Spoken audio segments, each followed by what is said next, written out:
Greetings, Senator Jeff Merkley here. My home state of Oregon could be called the first circularity state. In 1968, a man named Richard Chambers went for a walk on the beach. He found the shore littered with empty beer bottles. Disgusted, Mr. Chambers called up his state legislator, Paul Henneman, and brought him down to the beach to see the mess. That moment was the beginning of what became Oregon's famous bottle bill, the first statewide bottle recycling legislation in the country, and the first step toward creating a circular economy. When the bottle bill came up for debate in the legislature in 1971, folks said it had the most outside lobbying they'd ever seen, the bottlers and the canners fiercely fighting it. Well, times sure have changed. Thanks to the bottle bill, in 2023, Oregon had a 90.5% redemption rate. Consumers want circularity. And now, instead of being opposed by business leaders like all of you are helping to drive the success of our circular economy. Today, Oregon is one of only 10 states, red and blue, with a deposit return system. It's no coincidence that these 10 states have some of the highest recycling rates. States with a deposit return system recycle at a rate between 70 and 95%, while states without one recycle, well, about 1 out of 5 containers, or roughly 20%. 40 out of 50 states don't have deposit return systems. That's an enormous problem because we're producing way more plastic than we used to. Globally, more than half of the virgin plastic ever made over the last 75 years was produced since the year 2000. That's an explosion in plastic production. To give you just one example, in the year 2000, 8 billion plastic water bottles were sold in the US. In 2021, 86 billion bottles were sold. That's more than a 10-fold increase in the number sold. Meanwhile, recycling rates remain flat. So those billions of single-use plastic bottles are now polluting our world. And it's even worse when you consider that 90% of plastics are made with virgin fossil fuel feedstocks. And now, plastic pollution is everywhere, littering our environment, choking our waterways, killing our wildlife.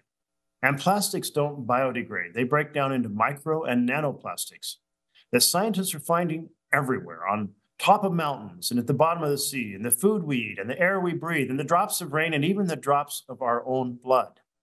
And these plastics leach chemicals that are endocrine disruptors linked to infertility and reproductive health issues, chemicals that lead to weight gain and insulin resistance, chemicals that cause cancer. This is an unsustainable situation for our economy, for our planet, and for our health. We need to transition to a circular economy as quickly as possible. Here's what I'm doing to help. First, I held the first ever series of plastics hearings in the US Senate, including a hearing devoted specifically to building a circular economy. Second, I led a congressional delegation to Ottawa for the 4th round of the international negotiations on a global plastics treaty. Third, I introduced the Break Free from Plastic Pollution Act.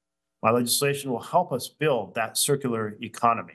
It'll help do so by banning single-use plastics, prioritizing extended producer responsibility, creating a national bottle bill like the one we have in Oregon for all 50 states, and pausing new plastic manufacturing facilities to assess their effects on frontline communities. Circularity is good for our economy. The Container Recycling Institute estimates that a national container deposit return system would support nearly 100,000 jobs nationwide.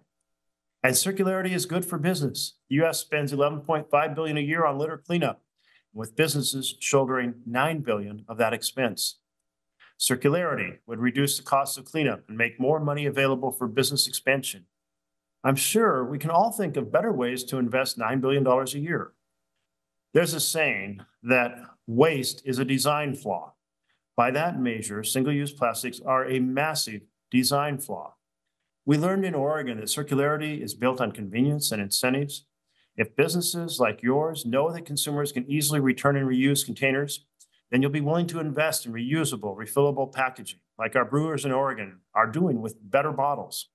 And if consumers know that they can easily refill or drop off their empty containers, then they'll be loyal to brands that offer sustainable, circular options. It's a win-win. It's a win for businesses. It's a win for consumers who save money while saving the planet. Yet plastics were the big business of the 20th century. Circularity needs to be the big business of the 21st century. So thank you all for being leaders in building that circular economy. Working together, let's end wasteful single-use packaging. Let's pass the Break Free from Plastic Pollution Act, and let's build this circular economy together. Thank you.